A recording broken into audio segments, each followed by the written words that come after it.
Hello students, myself Anand Saini, I am your chemistry tutor. Let's start to learn chemistry. Students, welcome to SGI online classes.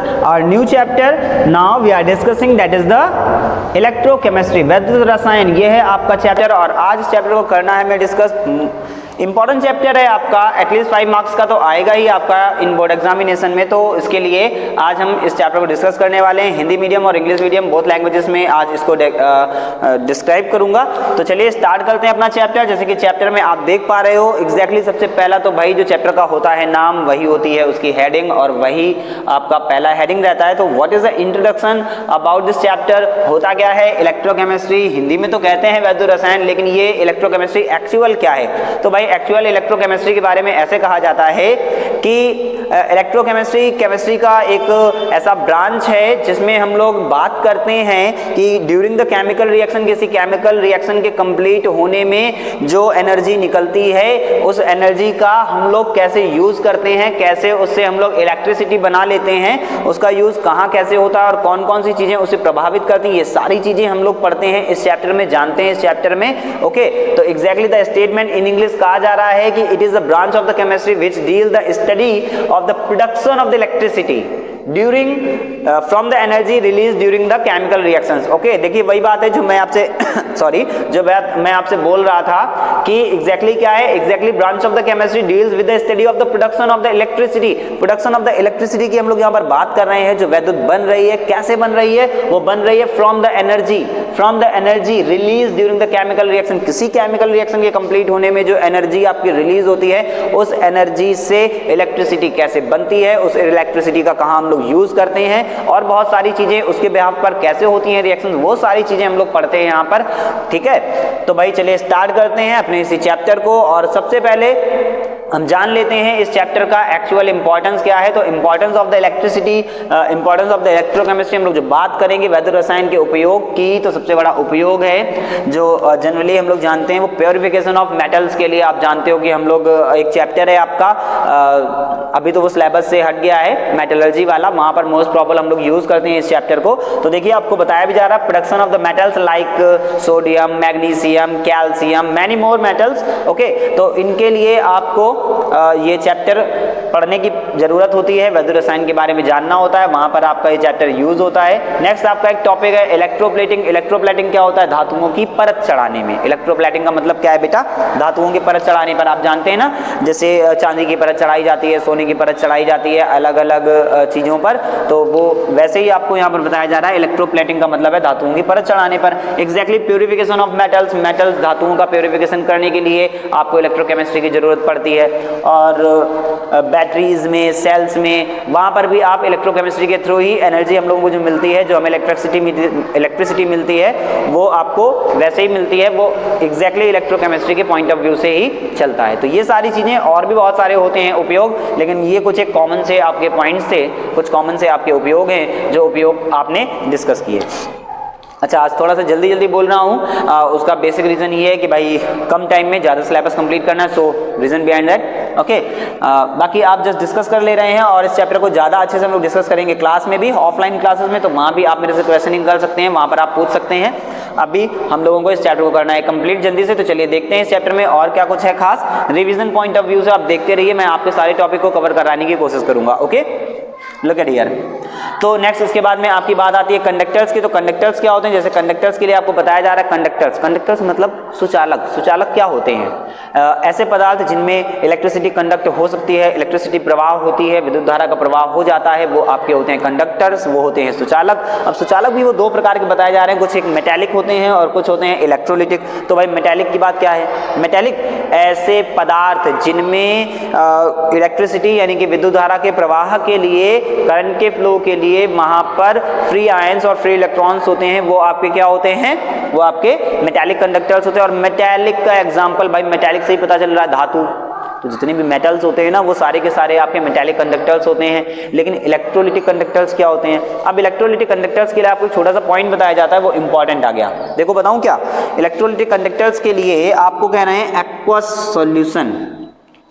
Solution point of view से देखना, aqueous का मतलब जल ही है, जल रहेगा वहां पर, वाटर के प्रेजेंस रहेगा, ठीक है। तो ऐसे पदार्थ जिनमें आप डायरेक्टली आप करंट फ्लो करेंगे तो नहीं फ्लो होगा, लेकिन आप उनके एक्वस सॉल्यूशन में, उनके फ्यूज स्टेट में आप करंट फ्लो करेंगे तो करंट फ्लो हो जाएगा। For example NaCl, okay, NaCl जो आपका होता है, सोडियम क्लोराइड जो आपका होता है, सॉलिड स्टेट में आप नमक में करंट फ्लो करिए नहीं होगा, लेकिन अगर वो फ्यूज्ड है, पिघला हुआ है ना, गलित अवस्था में है, या फिर NaCl का जली विलयन है, उसमें आप करंट फ्लो करते हैं तो वहां पर फ्लो हो जाता है। उसका रीजन क्या है? तो रीजन होता है due to the free electron और फ्री आयंस होता है कहीं भी कभी भी करंट फ्लो। मेटालिक कंडक्टर्स में आपके पास होते हैं फ्री इलेक्ट्रॉन्स और यहाँ पर आपके पास होते हैं फ्री आयंस। ये छोटा सा बेसिक पॉइंट मैं आपको बता रहा हूँ, ये बात आपको ध्यान रखनी है, ठीक है ना बेटा। कंडक्टर्स आर टू टाइप, दो तरीके के चालक होते हैं, एक मेटालिक होता है, दूसरा इलेक्ट्रोलाइटिक होता है। बेटा इलेक्ट्रोलाइटिक कंडक्टर्स को हम लोग बोलते हैं वैद्युत अपघट्य। क्या बोलते हैं? वैद्युत अपघट्य, इलेक्ट्रोलाइट भी बोलते हैं, ठीक है, ये बात आपको याद रखनी है। वैद्युत अपघट्य कहते हैं, इनको इलेक्ट्रोलाइट बोला जाता है। Electrolytic conductors are also known as electrolytes, ठीक। तो इलेक्ट्रोलाइट्स क्या होते हैं? इलेक्ट्रोलाइट्स आपके होते हैं वो वाले कंडक्टर जिनके एक्वस सॉल्यूशन में या जिनका फ्यूज स्टेट में हम लोग इलेक्ट्रिसिटी को कंडक्ट करा पाते हैं, ठीक, वो आपके होते हैं कौन से? वैद्युत अपघट्य। और जैसे फॉर एग्जांपल यहाँ पर बताया जाता है आपको strong acid, strong base, salt, acid, base, ये सारी चीजें आपको मिलती हैं। आर टू टाइप्स, दो तरीके के होते हैं, स्ट्रॉन्ग एंड वीक। अब स्ट्रॉन्ग और वीक का पॉइंट ऑफ क्या है उसको भी देख लें जरा। स्ट्रॉन्ग मतलब प्रबल वैद्युत अपघट्य। तो प्रबल वैद्युत अपघट्य कौन से होते हैं? ऐसे वैद्युत अपघट्य जो जल में या किसी ध्रुवीय विलायक में पूर्णतः वियोजित हो जाते हैं। देखिए लिखा हुआ ना, कंप्लीटली डिसोसिएट, कंप्लीटली हो जाते हैं डिसोसिएट। जिनको आप जल में घोलोगे तो कंप्लीटली डिसोसिएट हो जाएंगे, पूर्णतः वियोजित हो जाएंगे। और जब वियोजित हो जाएंगे तो फिर वहां से आयन बनेगा, और आयन बनेगा तो फिर वहां पर करंट फ्लो होगा। छोटा सा पॉइंट है बस, केवल इतना ही, ठीक है ना। तो आपसे यही कह रहे हैं कि स्ट्रॉन्ग इलेक्ट्रोलाइट्स कौन से होते हैं? स्ट्रॉन्ग इलेक्ट्रोलाइट्स होते हैं वो वाले कंपाउंड्स जिनके पूर्ण वियोजन से इलेक्ट्रिसिटी वहां पर कंडक्ट हो पाती है, ठीक है ना। फॉर एग्जांपल HCl, NaOH और K2SO4। Strong acid, strong base, strong salt की बात हमें करनी होती है। HCl, H2SO4, HNO3 और HClO4 आपका स्ट्रॉन्ग एसिड होता है। इनके अलावा जितने भी एसिड वो सब वीक एसिड होते हैं, ठीक है। वीक इलेक्ट्रोलाइट क्या होते हैं? वीक इलेक्ट्रोलाइट ऐसे इलेक्ट्रोलाइट जिनका पार्शियल, पूरी तरीके से नहीं, आंशिक तरीके से थोड़ा बहुत वियोजन होता है। कहां पर? जल में। ऐसे कंडक्टर, ऐसे इलेक्ट्रोलाइट्स जिनको जल में घोलने पर वो आंशिक रूप से वियोजित होते हैं, उन्हें हम लोग कहते हैं क्या? वीक इलेक्ट्रोलाइट, दुर्बल वैद्युत अपघट्य। और इनके एग्जांपल्स की बात जब हम लोग करते हैं तो दुर्बल अम्ल, दुर्बल क्षार और दुर्बल लवण, यहाँ पर आपको इनके एग्जांपल मिलते हैं, ठीक है ना बेटा। तो ये सारी चीजें आपको जल्दी जल्दी मैंने बताई हैं, आपको ये सारी चीजें समझनी होती हैं। और आप यहाँ से रिलेटेड जो भी क्वेश्चंस आपको मिलते हैं, वीडियो देखिए, बुक से पढ़िए, इसके बाद मेरे को कॉल करिए, पूछिए मेरे से। कॉलेज में मिलूंगा, कॉलेज में पूछेगा, ओके, ठीक है। तो चलिए इसको नोट डाउन कर लीजिए जल्दी से। Okay students, now our new topic, the general representation of the electrochemical cell। electrochemical cell को हम लोग जनरली कैसे रिप्रेजेंट करते हैं, उसके लिए क्या तरीका होता है, क्या चीजें होती है, वो सारी चीजें हम लोग अभी देखेंगे, जानेंगे, समझेंगे। ओके, तो चलिए फटाफट से हम लोग पता कर लेते हैं कि जनरली हम लोग क्या करते हैं, इलेक्ट्रोकेमिकल सीरीज कैसे बनाते हैं, उसको हम लोग कॉपी पर कैसे रिप्रेजेंट करते हैं, कैसे हमें न्यूमेरिकल मिलते हैं, क्या चीजें होती हैं। अच्छा, एक छोटा सा पॉइंट है, आप इलेक्ट्रोलिसिस में, वैद्युत अपघटन में, क्योंकि आपका जो टर्मिनोलॉजी चल रहा है वहां पर आपको इलेक्ट्रोलाइट पहले ही मिल चुका ऑलरेडी, तो ऑब्वियस है कि वैद्युत अपघटन अभिक्रिया में आपने सुना होगा अभी तक एक एनोड यूज होता है, एक कैथोड यूज होता है। तो एनोड और कैथोड एक्चुअली क्या होता है इलेक्ट्रोलिटिक सेल में, इलेक्ट्रोलिटिक सेल वैद्युत अपघटनी सेल में क्या होता है एनोड और क्या होता है कैथोड, वो चीज आप जानेंगे। तो एनोड और कैथोड की अगर आप बात करते हैं, एक जनरल छोटा सा पॉइंट फटाफट से जल्दी से समझिएगा कि एनोड जो होता है ना बेटा, वो नेगेटिव पार्ट होता है, और जो कैथोड होता है वो आपका पॉजिटिव पार्ट होता है। Part in the sense plate. Negative plate जो आपकी यूज होती है वो आपकी होती है एनोड, और जो पॉजिटिव प्लेट होती है वो आपकी होती है कौन सी? यस एग्जैक्टली, पॉजिटिव प्लेट होती है कैसी? कैथोड। उसका रीजन भी आपको बताया जाता है कि जो पॉजिटिव प्लेट होती है वो due to the consumption of the electron, electron को कंजप्शन कर रहा है, एग्जैक्टली अब्सॉर्ब कर रहा है, that's why this is the positive plate. और दूसरी तरफ अगर हम नेगेटिव की बात करते हैं तो भैया वहां पर इलेक्ट्रॉन लूज होता रहता है, इलेक्ट्रॉन यहाँ से कम होते रहते हैं, डिक्रीजमेंट होता रहता है, that's why this is the negative plate. ये आपको ऐसे पॉइंट बताया गया। अब अच्छा देखिए, आपको बताया क्या जा रहा है, ये आपके पास में कोई फर्स्ट मेटल है M1S in solid state, S का मतलब सॉलिड सॉलिड स्टेट, कोई आपके पास मेटल है और ये M1 जो आपका है वो एक्वस सॉल्यूशन में है, उसी M1 का आयन है। ओके, देन आफ्टर आप देखिए और क्या बताया जा रहा है, ये एक बीच में डबल लाइन बनाया गया, double line is represented to salt bridge, एक सॉल्ट ब्रिज लगाया जाता है। कैसे है, क्या है, वो सारी चीजें मैं आपको बता रहा हूं अभी। रिडक्शन हाफ सेल के लिए दूसरा आपने यूज किया हो, ये M2 आपके पास कोई दूसरा मेटल हो सकता है, उसका आयन है यहाँ पर, और यहाँ पर आपके पास M2 जो सॉलिड स्टेट में लिया गया वो है कैथोड। एक्चुअली क्या है वो आप सुनिएगा। देखिए भाई, पहले तो आपको समझना है हाफ सेल के बारे में। एक्चुअली हाफ सेल क्या होता है, तो बेटा हाफ सेल ऐसे कहा जा रहा है कि आपके पास कोई एक मेटेलिक प्लेट है, उस मेटेलिक प्लेट को आपने क्या करना है, उसी के सॉल्यूशन में डिप्ट करना है। Suppose that for example you have the copper plate, आपके पास कोई कॉपर की प्लेट है, आपने इसको डिप्ट किया कॉपर के सॉल्यूशन में, copper sulphate CuSO4। Okay, point is clear, बात समझिए, बहुत छोटा सा पॉइंट है। आपके पास कोई एक मेटेलिक प्लेट है, आपने उसको उसी मेटल के एक्वस सॉल्यूशन में डिप्ट कर दिया, ठीक है, मेटल सॉल्ट के एक्वस सॉल्यूशन में डिप्ट कर दिया है, तो आपका ये एक हाफ सेल बन गया। ये क्या हो गया बेटा, हाफ सेल हो गया, ठीक है। ऐसे आपको दो हाफ सेल बनाने हैं। फिर से सुन लो बात हमारी, ये M1 और M2 क्या है, दो अलग अलग मेटल हैं, दो अलग अलग मेटल हैं। जो आपने मेटल लिया है उसी मेटल के सॉल्ट का एक्वस सॉल्यूशन ले लीजिए, उसमें आप जैसे ही किसी भी मेटल को उस मेटल के सॉल्ट के एक्वस सॉल्यूशन में डिप करेंगे, फॉर एग्जांपल कॉपर की प्लेट को डिप कर रहा हूं कॉपर सल्फेट के एक्वस सॉल्यूशन में, तो ये आपका एक हाफ सेल बन गया।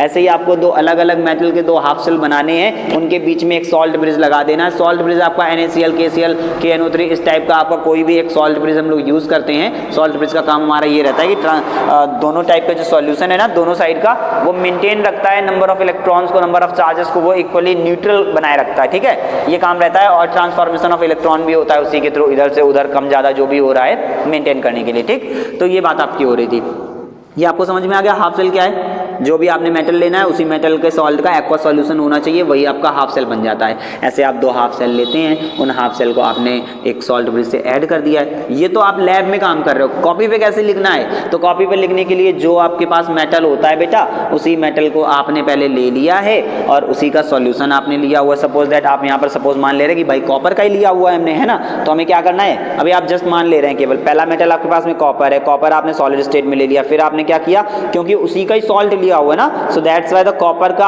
आपको यहाँ पर आयन लिख देना होता है। ये एक्वस सॉल्यूशन का मतलब आयन है सॉल्ट से जो आपका आया। ओके, ये आपने सॉल्ट ब्रिज लिया, उसका साइन आप ऐसे बना दे रहे हो, कोई भी हो सकता है। दूसरा मेटल आपने सिल्वर ले लिया, सपोज कोई भी मान लीजिए आयरन ले लिया है, ठीक, चलिए मान लेते हैं हमने आयरन ले लिया हुआ है, आयरन लिया हुआ है, तो यहाँ पर आयरन का, अच्छा, अब एक जो बात आपको ध्यान रखनी, वो ध्यान रखनी कि पहले मेटल लिख रहे हैं तो सॉल्ट ब्रिज के बाद में आयन लिखेंगे, मेटल आयन आयन मेटल, ऐसे समझना, metal ion ion metal, metal ion ion, दूसरे वाले का आयन लिखिएगा मेटल, दूसरा वाला जो मेटल है Fe आपने लिया हुआ है। तो बस इस तरीके से हम लोग ये हाफ सेल को रिप्रेजेंट कर देते हैं। छोटा सा बिल्कुल पॉइंट था, इसमें कोई इशू नहीं था आपके लिए। एक मोस्ट इंपॉर्टेंट से टॉपिक अब आपका स्टार्ट होने जा रहा है, इलेक्ट्रोड पोटेंशियल। क्या होता है इलेक्ट्रोड पोटेंशियल, चलो भाई स्टार्ट करते हैं, जल्दी से समझ लेते हैं। अभी बताया था मैंने आपको एक जो आपने हाफ सेल बनाया हुआ था, हाफ सेल कैसे बनाया हुआ था, हाफ सेल के लिए आपसे कहा गया था कि सॉरी, ये आपके पास में एक मेटेलिक सॉल्ट है, उस मेटेलिक सॉल्ट का एक्वस सॉल्यूशन है। सपोज मान ले रहा हूँ कौन सा, कॉपर सल्फेट ही फिर से ले रहे हैं, उसका एक्वस सॉल्यूशन, और हमने क्या किया हुआ बेटा, इसी में कॉपर सल्फेट का एक ये जो सॉल्यूशन है उसमें हमने क्या किया हुआ है, कॉपर की एक प्लेट को डिप्ट कर दिया। अब देखो बात केवल इतनी है, when any metallic plate, when any metallic rod, when any metal is dipped is contact with metallic solution, with metallic solution or metallic salt solution, then on this case पता है क्या होता है, होता केवल इतना है कि जैसे ही आप इस मेटेलिक सॉल्ट में मेटेलिक रॉड को डिप्ट करेंगे तो भाई साहब यहाँ पर इलेक्ट्रॉन लूज होंगे या गेन होंगे, और ड्यू टू द गेनिंग और लूजिंग ऑफ द इलेक्ट्रॉन यहाँ पर एक इलेक्ट्रिसिटी वहाँ पर जनरेट होती है, एक पोटेंशियल जनरेट होता है। उस पोटेंशियल जो जनरेट होता है ना, उसी पोटेंशियल को हम लोग इलेक्ट्रोड पोटेंशियल बोलते हैं, ठीक है। एग्जैक्टली जो वर्ड है ना इलेक्ट्रोड, इलेक्ट्रोड का मीन होता है हाफ सेल, इलेक्ट्रोड का मीन क्या है, हाफ सेल। और हाफ सेल के फॉर्मेशन में जो पोटेंशियल जनरेट हो रहा है उस पोटेंशियल को बोलते हैं इलेक्ट्रोड पोटेंशियल। छोटा सा पॉइंट है, बिल्कुल बात पकड़ लीजिए, समझ में आ जाएगा। इलेक्ट्रोड पोटेंशियल क्या है, इलेक्ट्रोड के फॉर्मेशन में जो पोटेंशियल जनरेट हो रहा है वही आपका क्या है, इलेक्ट्रोड पोटेंशियल है। कैसे इलेक्ट्रोड पोटेंशियल आपको जनरेट किया हुआ है, तो आपको बोल रहे थे कि आपने हाफ सेल कैसे बना हुआ था, when a metal dipped or contact with the metallic solution, then due to the gaining or losing of the electron, a potential is generated between the metallic rod and solution, that is called the electrode potential.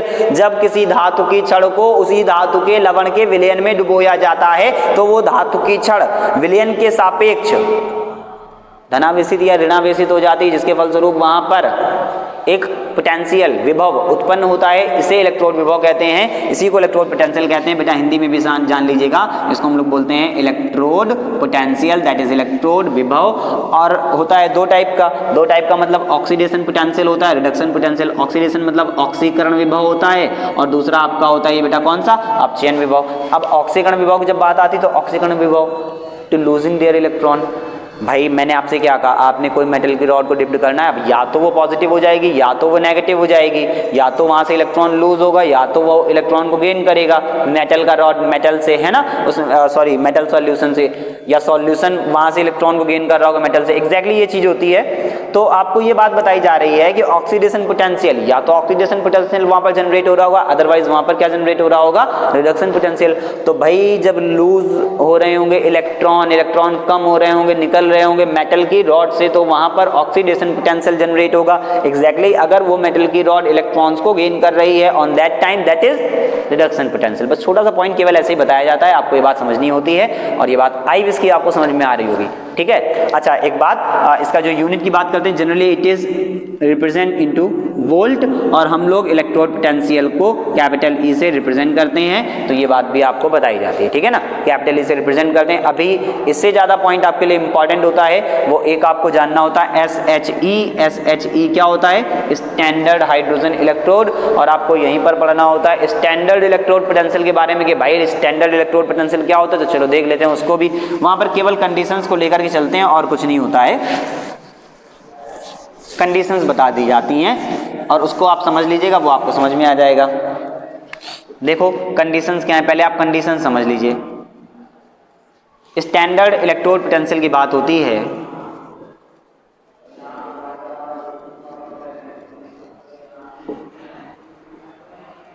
Standard electrode potential.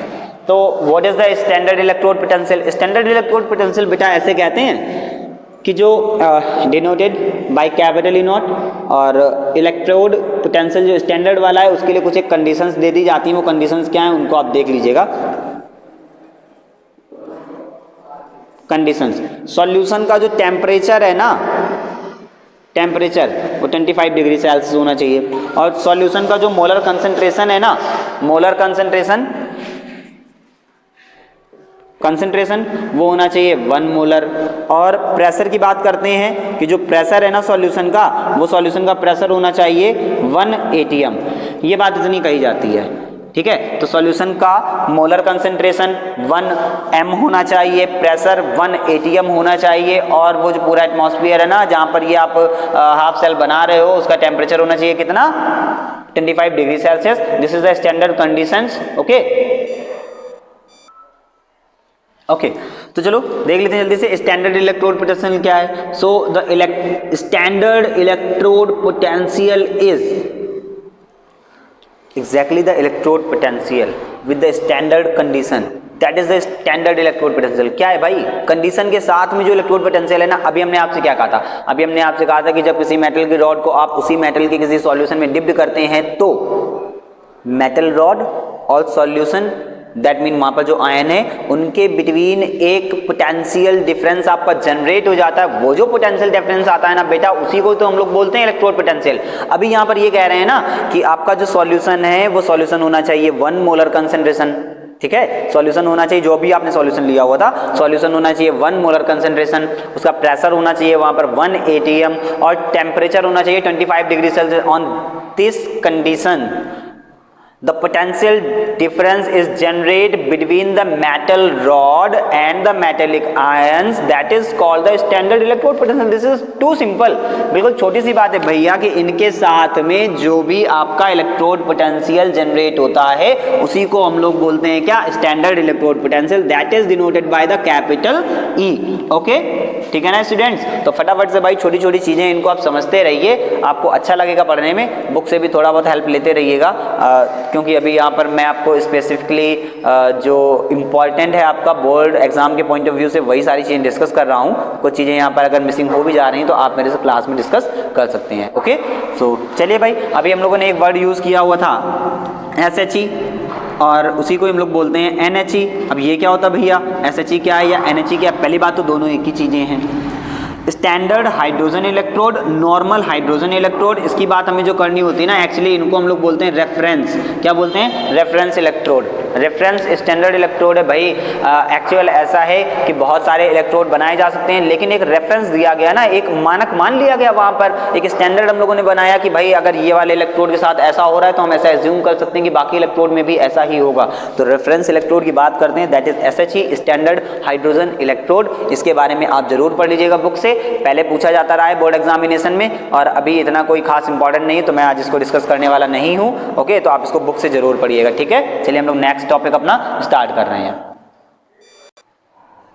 Okay students, our new topic is okay, चलिए भाई हम लोग अपने एक जो नया topic है उस नया टॉपिक को डिस्कस कर ले रहे हैं जल्दी से।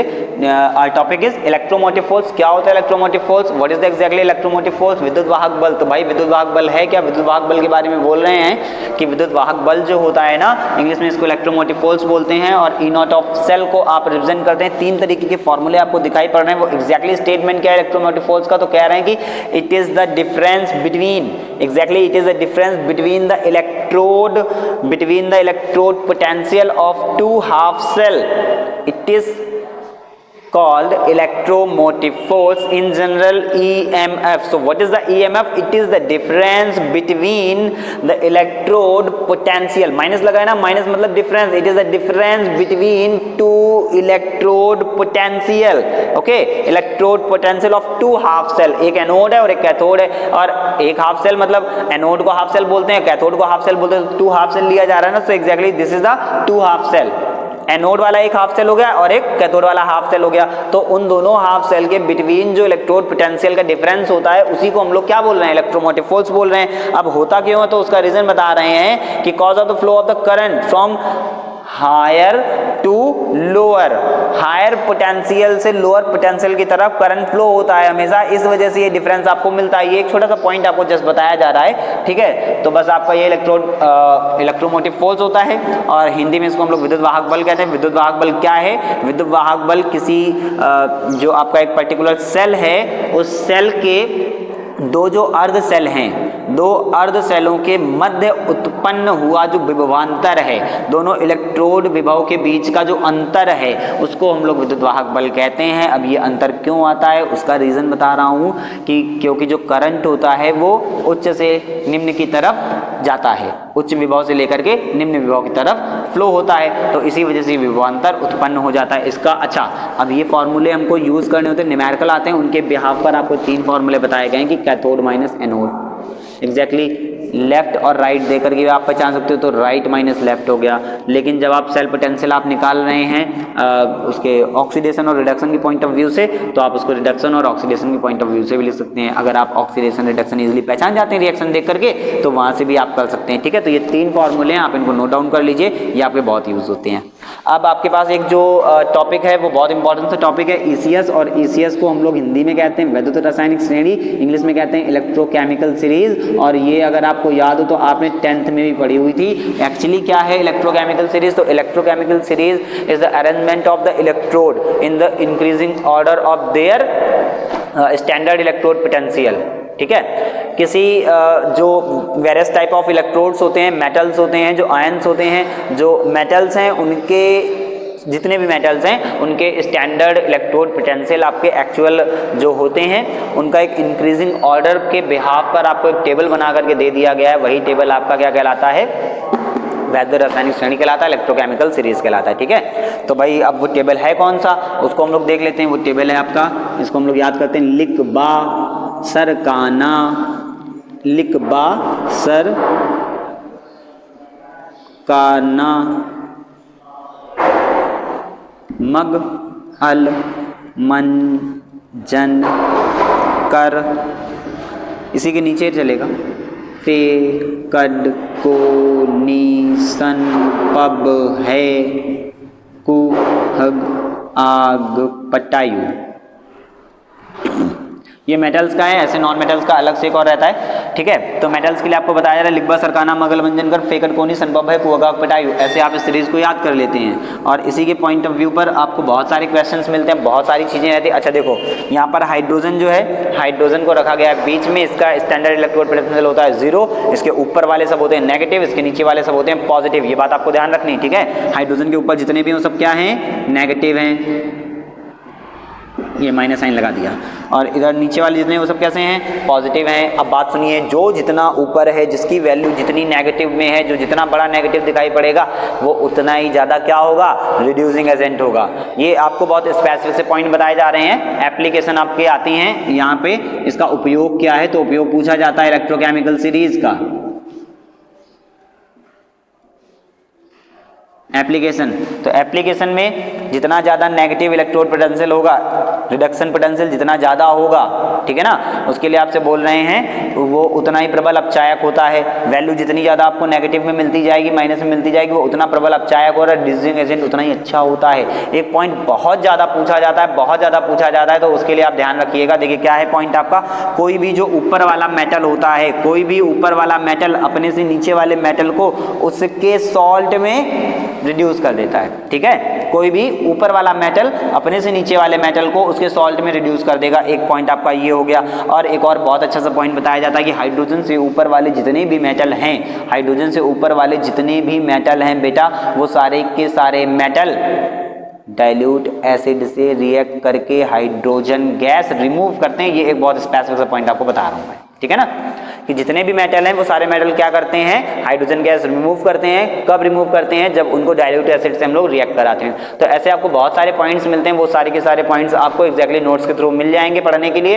एक्सरसाइज जो दी जाएगी वो आपको जरूर सॉल्व करनी है, जो क्वेश्चन नहीं आएगा वो क्वेश्चन आपको पूछना है। मैं आपको 3 यूजेस तो बता ही दिया हूँ, ठीक है, और 4 ही पूछे भी जाते हैं, 3 ही पूछे भी जाते हैं, कई बार 2 ही पूछे जाते हैं। तो इलेक्ट्रोकेमिकल सीरीज क्या होती है, electrochemical series is the arrangement of the electrodes on the behalf of increasing order of their standard reduction potential. Metals को अरेंज किया गया है उनके इंक्रीजिंग ऑर्डर में, और कौन सा इंक्रीजिंग ऑर्डर है, स्टैंडर्ड रिडक्शन पोटेंशियल के बिहाफ पर उनको हम लोगों ने क्या किया हुआ, अरेंज किया हुआ है। तो वहां से आपको एक जो सीरीज मिलती है उसको हम लोग इलेक्ट्रोकेमिकल सीरीज बोलते हैं। लिखबा सरकाना मग अलमंजन कर फेकड कोनी सन पब है कुआगा पटायु। हाइड्रोजन का पोटेंशियल है 0, ऊपर वाले हैं सब नेगेटिव, नीचे वाले हैं सारे पॉजिटिव। कोई भी ऊपर वाला मेटल अपने से नीचे वाले मेटल को उसके सॉल्ट में कर देता है डिसॉल्व, कर देता है रिड्यूस। हाइड्रोजन से ऊपर वाले जितने भी मेटल हैं वो सारे के सारे मेटल डाइल्यूट एसिड के साथ में हाइड्रोजन गैस रिमूव करते हैं। ये कुछ एक स्पेसिफिक से पॉइंट मैं आपको बताता चल रहा हूँ, तो भाई आप इन सारी चीज़ों को पढ़ते रहें जरूर ध्यान से, और आपको जो कुछ भी डाउट हो वो मेरे से आप जरूर पूछते रहेंगे, ठीक है ना। ओके तो चलिए एक और नया सा टॉपिक है आपका, नर्स इक्वेशन क्या होती है। नर्स इक्वेशन इंपॉर्टेंट टॉपिक है, पूछा जाता है यहाँ से बेस, तो न्यूमेरिकल आपको बहुत सारे मिलते हैं। एमएस माथुर से आप जरूर न्यूमेरिकल करते रहिएगा, ओके। और जिन न्यूमेरिकल्स में आपको एनसीईआरटी लिखा हुआ मिल रहा है वो तो आपको डैम श्योर करना है, वो जरूर आएगा आपका किसी ना किसी एक सेट में, ओके। तो भाई चलिए देखते हैं। अब तो क्वेश्चन बैंक में भी बहुत सारे आपको एनसीईआरटी के क्वेश्चन मिलने लगे हैं, वो भी आप यूज़ कर सकते हैं। और अगर आप लोगों की तैयारी हो गई है, कुछ चीज़ें आपको लर्न हो चुकी हैं, तो भाई अब उठा लीजिए अपने अनसॉल्व पेपर, वहाँ से भी स्टार्ट करिए क्वेश्चन। तो चलो देखते हैं नर्स इक्वेशन क्या होती है। तो नर्स इक्वेशन के लिए कह रहे हैं कि भाई it is the relationship between the concentration of the ions and electrode potential given by the nurse. What is the exact equation? The standard equation is this. कह रहे हैं कोई एक ऐसी रिएक्शन है जो मेटल आयन था वो मेटल में कन्वर्ट हो रहा था। कैसे कन्वर्ट हो रहा था? By the gaining of the electron. देखो है ना, मेटल आयन है, इलेक्ट्रॉन गेन कर रहा है तो वो मेटल में कन्वर्ट हो रहा है। अब इसके बाद की बात जो है वो आप देखो, वो उन्होंने एक इक्वेशन दी थी नर्स ने, और वो इक्वेशन है आपके सामने ये कि देखो इक्वेशन में आपसे क्या कहा जा रहा है, कह रहे हैं कि E ऑफ n plus जो actually the number of ions, okay. So the n plus upon m that is a metal ion upon metal, this is the exactly. सो अब जो आपको यहाँ पर इलेक्ट्रोड पोटेंशियल लेना है वो इलेक्ट्रोड पोटेंशियल भी आपको उन्हीं दोनों के बीच का ही लेना होता है ना, मेटल आयन और मेटल के बिटवीन का जो आपका इलेक्ट्रोड पोटेंशियल रहेगा, उस इलेक्ट्रोड पोटेंशियल को ईएमएफ को आप यूज़ कर सकते हैं, ठीक है। ईएमएफ डायरेक्टली यूज़ कर लिया जाता है। सो ईएमएफ आपने यूज़ कर लेना है, और वो आपको फॉर्मूला वहाँ से मिला हुआ 2.303 RT अपॉन NF। N तो आपका नंबर ऑफ इलेक्ट्रॉन होगा, और F जो आपका है ना बेटा, वो F है आपका फेराडे कांस्टेंट, ठीक है।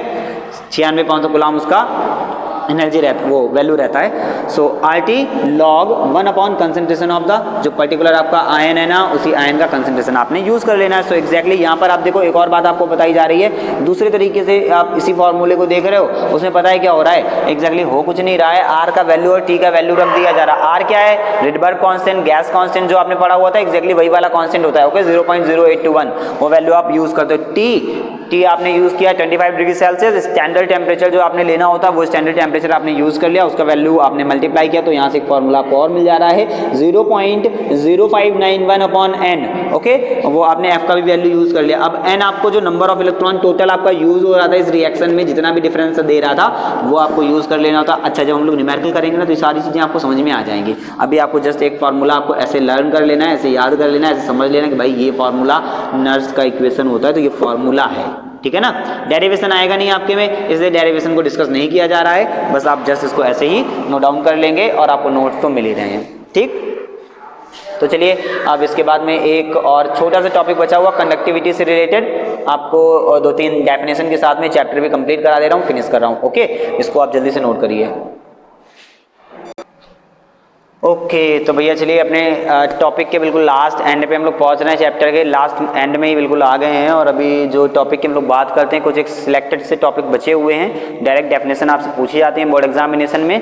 तो चलिए स्टार्ट करते हैं वही डेफिनेशंस कि स्पेसिफिक कंडक्टिविटी क्या है, मोलर कंडक्टिविटी क्या है, इक्विवेलेंट कंडक्टिविटी क्या है, ये सारी चीज़ें आपसे पूछी जाती हैं। सबसे पहले आप बात करेंगे कंडक्टेंस की। कंडक्टेंस क्या होता है, conductance is denoted by G, capital G से करते हैं इसे रिप्रेजेंट। और होता क्या है कंडक्टेंस, तो भाई कंडक्टेंस के लिए कह रहे हैं कि it is the age of the flow of the electric current through the conductor, okay, so through the conductor it is the ease of the flow of the electric current and it is a reciprocal value of the resistance, directly बिल्कुल सीधा सीधा बोल रहा हूँ कि it is the reciprocal of resistance। तो G equals to 1 upon R और इसकी यूनिट होती है, इंपॉर्टेंट पूछा जाता है ऑब्जेक्टिव में, तो भाई ओम इनवर्स या म्यू इनवर्स आपको इसका यूनिट बता देना है, ठीक है। नेक्स्ट आपसे पूछते हैं स्पेसिफिक कंडक्टिविटी क्या है, कप्पा से रिप्रेजेंट करते हैं, कप्पा होता है ये के नहीं बनाया, ऐसे के नहीं बनाया, this is kappa like this, okay, तो आपने कप्पा बनाना है।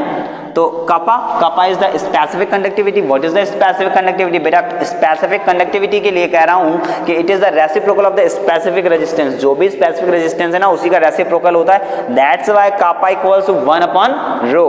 तो 1 अपॉन रो के बाद में आपको कह रहा हूं कि इसका जो फॉर्मूला है वो फॉर्मूला आपको दे दिया गया, kappa equals to G into L upon A, और एल अपॉन ए होता है यहाँ पर सेल कांस्टेंट, ये बात आपसे कह रहे हैं, यूनिट यहाँ भी इंपॉर्टेंट है, this is ohm inverse into centimetre inverse. ये स्पेसिफिक कंडक्टिविटी की बात करते हैं। जब हम लोगों को मोलर कंडक्टिविटी मिलती है, ये तो बहुत पूछा जाता है, यहाँ से रिलेटिव न्यूमेरिकल भी बहुत आते हैं, ठीक। तो molar conductivity, dilution, molar dilution की बात कर रहे हैं, डाइल्यूशन का साइन है आपका, तो वो आपसे बोल रहे हैं कि एग्जैक्टली सेंटेंस आप देखिएगा क्या बोल रहे हैं कि the conductivity of all ions produced when 1 mole of an electrolyte is dissolved in V litre of solution is known as molar conductivity. भाई देखो वही वाला पॉइंट है जो मैं शुरुआत से बताया था, हाफ सेल से बताया था। क्या हाफ सेल था, आपने जैसे ही किसी मेटल को डिसॉल्व करना है उस मेटल के सॉल्यूशन में, तो कुछ आयन वहां से प्रोड्यूस होंगे। अब यहाँ पर कंडीशन लगा दी गई है कि 1 mole of an electrolyte dissolve in V litre, कुछ भी लीटर होगा, कितना भी वैल्यू है उसका, और उस पूरे प्रोसेस में जितना आयन आपका आ रहा है ना, प्रोड्यूस हो रहा है ना, वही आपका मोलर कंडक्टिविटी होता है। तो मोलर कंडक्टिविटी का आपको फॉर्मूला दे रहा हूं, kappa into 1000 upon m। m यहाँ पर मोलैरिटी होता है, वेयर m इज मोलैरिटी, और यहां पर आप नेक्स्ट देख रहे हो तो n होता है आपका नॉर्मेलिटी, ठीक है। तो ये तो मोलर कंडक्टिविटी की बात हो गई। ऐसे आपसे पूछ रहे हैं equivalent conductivity. Equivalent conductivity, molar conductivity एक ही है। आप अगर ध्यान से देखोगे तो यहाँ पर मैं अंडरलाइन किया हूँ 1 मोल को, तो 1 मोल को यहाँ पर अंडरलाइन किया गया है। और देखिए आप 1 मोल को जब आपने अंडरलाइन कर लिया, यहाँ पर एग्जैक्टली आपको एक और चीज़ यहाँ पर ऐसे ही मिल रही है। इक्विवेलेंट कंडक्टिविटी में सब कुछ एज इट इज सिमिलर है, m की जगह पर n हो रहा है, नॉर्मेलिटी यूज हो रही है। तो नॉर्मेलिटी में हम लोग मोल नहीं बोलते हैं, नॉर्मेलिटी में हम लोग बोलते हैं ग्राम इक्विवेलेंट। क्या बोलते हैं बेटा, ग्राम इक्विवेलेंट। क्या वर्ड यूज करते हैं, ग्राम इक्विवेलेंट। मैं आपको यहाँ पर लिख भी दे रहा हूँ, ग्राम इक्विवेलेंट। तो ग्राम इक्विवेलेंट आप यूज करते हो नॉर्मेलिटी के टर्म में। एग्जैक्टली डेफिनेशन यही रहेगा, the conductivity of the all ion produced when the 1 gram equivalent of an electrolyte is dissolved in the V litre of the solution, that is known as the, yes exactly, equivalent conductivity. तो भैया formula भी वैसा ही है, सब कुछ वही है, unit में थोड़ा सा चेंज हो रहा है, मोल की जगह पर यहाँ पर ग्राम इक्विवेलेंट कर लेना, बाकी एज इट इज सिमिलर रहने वाला। ठीक है, exactly last topic Kohlrausch law और चैप्टर आपका करता हूँ क्लोज। ठीक है, पढ़ते हैं उसको भी, इसको नोट डाउन करिए। ओके तो exactly last topic Kohlrausch law, और कोलराउस लॉ से आपका चैप्टर करता हूँ क्लोज। जल्दी से देखते हैं क्या है कोलराउस लॉ, क्या है इसकी एप्लीकेशन। ये पूछा जाता है बहुत ज़्यादा आपसे एग्जामिनेशन, डायरेक्ट स्टेटमेंट आता है कि भाई कोलराउस लॉ जो होता है ना, उसका आप डायरेक्ट स्टेटमेंट दे दीजिए, उसका एप्लीकेशन क्या होता है वो एप्लीकेशन बता दीजिए। तो केवल 2 ही एप्लीकेशन है और स्टेटमेंट भी बिल्कुल सीधा सीधा सा है, वो स्टेटमेंट आ जाता है। न्यूमेरिकल कभी कभी पूछा जाता है, ज़्यादा इतना कोई अभी तक तो पूछा नहीं गया, यूपी बोर्ड की बात कर रहा हूँ स्पेशली, वहाँ पर नहीं आया हुआ। ठीक है, तो चलो भाई जल्दी से देख लेते हैं। देखो क्या है कोलराउस लॉ। कोलराउस लॉ के लिए बोल रहे हैं exactly statement at the infinite dilution, infinite dilution की बात हो रही है यहाँ पर। ठीक है, at the infinite dilution the molar conductivity of an electrolyte is the sum of the ionic conductivities of the cations and the anions. ये आपसे सीधा सीधा पॉइंट कहा जा रहा है कि at the, yes exactly not लगा हुआ है, नॉट मतलब ये इनफिनाइट का साइन है। ओके सो इनफिनाइट या नॉट एक ही बात है, यहाँ पर बोल रहा हूँ at the infinite dilution, infinite dilution the molar conductivity of an electrolyte is the sum of the conductivities of the cation and anion. ये देखो कैटायन धन आयन है, यहाँ पर ऋण आयन है, मोलर कंडक्टिविटी की बात कर रहे हैं हम लोग, उनका जो सम होगा ना वही होता है उसका इनफिनाइट डाइल्यूशन पर सम हमेशा आपका आ जाता है। ठीक है, तो आपसे ये जो स्टेटमेंट था वो कोलराउस का स्टेटमेंट था।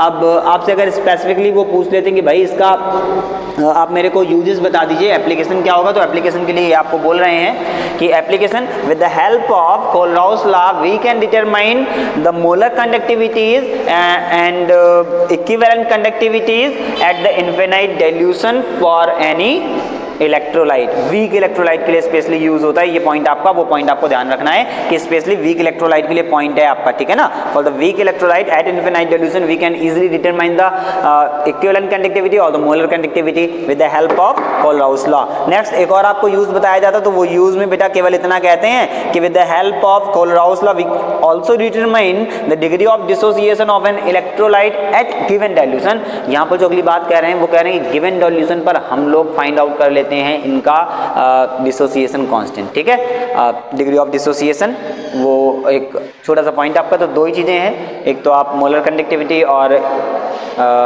इक्विवेलेंट कंडक्टिविटी फाइंड कर पाते हो with the help of Kohlrausch law at infinite dilution, और एक और दूसरा जो पॉइंट है आपका वो दूसरा पॉइंट है कि with the help of Kohlrausch law we